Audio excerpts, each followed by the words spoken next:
नमस्कार।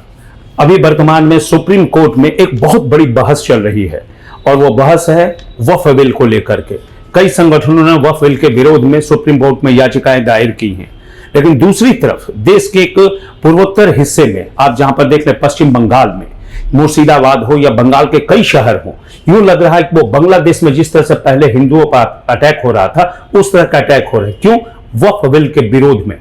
और यह बिल देश के सर्वोच्च संस्था लोकसभा से पारित हुआ है और उसके बाद इसके लिए याचिका सुप्रीम कोर्ट में लगाई गई है।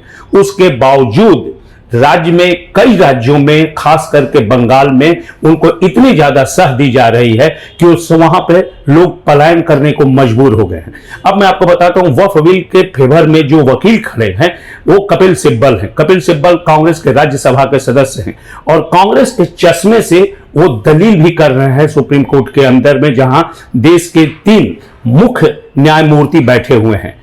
जो मुख्य न्यायमूर्ति बैठे हुए हैं उनसे उन्होंने दलील दी। क्या क्या दलीलें दी? इन्होंने कहा कि यह आस्था के नाम पर पूरी तरह से हस्तक्षेप किया जा रहा है। शरिया के अंदर में ऐसा कोई प्रावधान नहीं है जिसके तहत ये जो बिल लाया गया है उसको मान्य हो।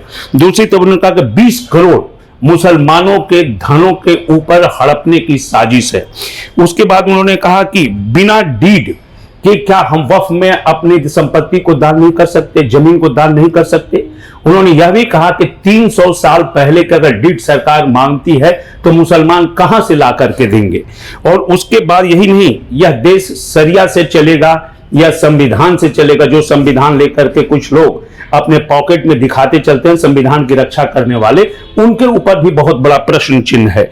यह कानून धार्मिक आस्था पर एक पूरी तरह से उसकी स्वतंत्रता पर अतिक्रमण है, यह कपिल सिब्बल ने कहा।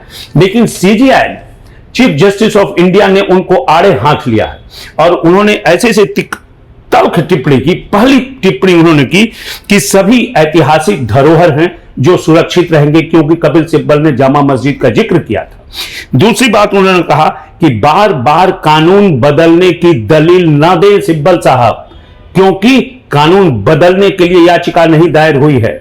आप कानून के प्रावधानों पर बात करें, क्योंकि यही संसद ने हिंदू उत्तराधिकार बिल को पास किया था और उस समय तो भाई साहब देश में इतना बवाल नहीं हुआ था, सामान्य ढंग से पास हुआ, लोगों ने उसको ग्राह्य कर लिया। लेकिन इस पर क्यों हो रहा है? फिर उन्होंने कहा कि आर्टिकल 26 की बात करी कपिल सिब्बल ने, तो आर्टिकल 26 पर भी उन्होंने कहा, चीफ जस्टिस ऑफ इंडिया ने, कि आर्टिकल 26 सभी धर्मों के लिए सामान्य रूप से काम करता है, ना कि सिर्फ मुसलमान और शरिया और हिंदू के लिए। वक्फ की जमीन को लेकर चिंताएं जरूर हैं। सुप्रीम कोर्ट की एक टिप्पणी पर आप जरा सा ध्यान दीजिएगा। उन्होंने कहा है कि वक्फ की जमीन पर जो भी है वो चिंताएं जरूर हैं और चिंतित जब सुप्रीम कोर्ट है तो आम लोगों की बात क्या करना। संपत्ति की रजिस्ट्रेशन करा करके उसको देना या रखना, इस पर से कपिल सिब्बल ने कहा, तो सुप्रीम कोर्ट ने कहा कि रजिस्ट्रेशन कराने में हर्ज क्या है। और ये सुना है कि दिल्ली हाई कोर्ट भी वक्फ की जमीन पे है। सारे तरफ कोर्ट के अंदर सन्नाटा छा गया। और उसी के बाद उन्होंने कहा कि इसी संसद में 6 लिमिटेड एक्ट जो हैं वो पारित किए गए हैं, उसके अपने फायदे हैं और संपत्ति का कोई धार्मिक और चरित्र जो होता है और सांप्रदायिक चरित्र नहीं होता है, और यह हो भी सकता है। यह पूरी तरह से यह नियत का मामला है। यद्यपि कि बहस अभी जारी है, देखना है कि यह बहस के अंत में सुप्रीम कोर्ट क्या निर्णय लेता है। लेकिन सुप्रीम कोर्ट के रुख से यह स्पष्ट हो गया है कि इनके दलीलों में कहीं कोई भी तथ्य नहीं है और जान भी नहीं है।